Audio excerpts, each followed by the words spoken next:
Imagine you have a great idea for a business. Maybe it's a restaurant, maybe it's an app, maybe it's something completely new that the world doesn't have yet. You've thought it through, you know it can work. There's just one problem: you don't have enough money to start it. You could go to the bank and ask for a loan, but the bank wants guarantees you can't give. You could ask your family, but they don't have enough either. So what do? This is a problem that humans have had for hundreds of years. And the stock market, this thing that seems so complicated and intimidating, exists entirely because of this one simple problem. Let's start from the beginning. Go back to the 1600s. Countries like England and the Netherlands wanted to send trading ships to Asia. Spices, silk, goods worth a fortune. The problem? Building and sending a single ship cost an enormous amount of money, more than almost anyone had on their own. If a ship sank, and many did, the person who funded it lost everything.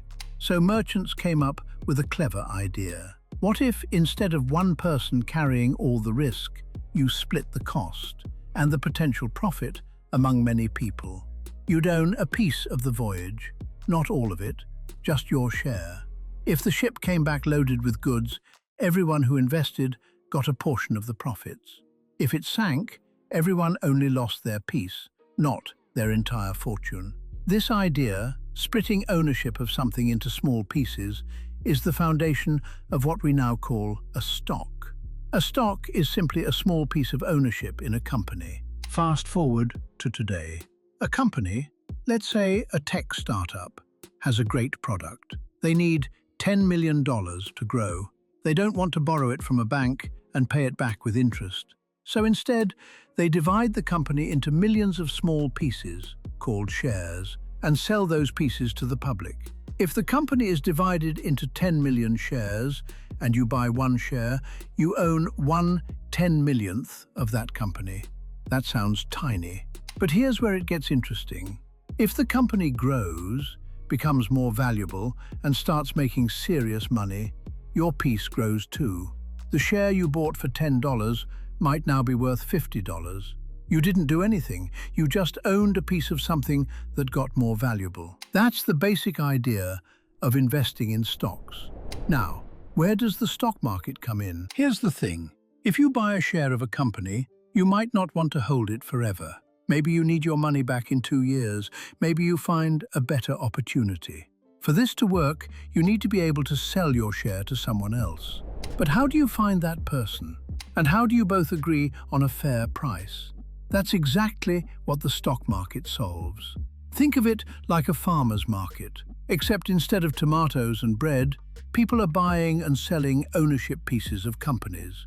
The market brings buyers and sellers together in one place at the same time, with transparent prices everyone can see. The New York Stock Exchange, the Nasdaq, these are just organized places where this buying and selling happens every day, from 9:30 in the morning to 4 in the afternoon. When you hear the market went up today, it simply means that overall, more people wanted to buy shares than sell them. Prices rose because demand was higher. When the market went down, more people were selling than buying. Prices fell. Supply and demand. The same principle behind the price of anything. Quick pause.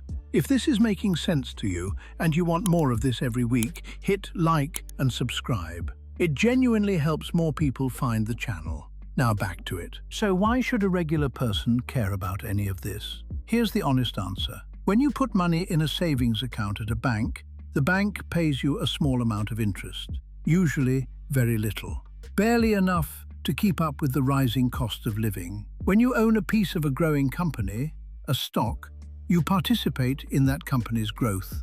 Historically, the US stock market has returned an average of about 10% per year over the long run. That's not guaranteed, but it's a very different outcome than leaving your money sitting in a savings account earning 1%. Wealthy people have understood this for generations. They don't just work for money, they put their money to work for them by owning pieces of businesses through the stock market. The good news is, this isn't exclusive to wealthy people anymore. Today, you can own a piece of Amazon, Apple, or thousands of other companies for as little as $1. The stock market isn't a casino reserved for Wall Street insiders. It's a system, an imperfect one, but a system designed to let anyone become a part owner of the businesses that power the economy. So let's bring it back to where we started. Someone has a great business idea. They need money. Instead of borrowing it, they sell small pieces of ownership, stocks, to everyday people. Those people now share in the success or failure of that business. The stock market is simply the organized place where those pieces are bought and sold every day. It was invented to solve a human problem, getting big things built when no single person had enough money to do it alone. And that's still exactly what it does today. In the next video, we'll look at something that confuses almost everyone: why stock prices go up and down and what's actually driving them. Spoiler, it's not always what you think. If this helped you understand something you've always wondered about, share it with someone who's been wondering the same thing. See you next time.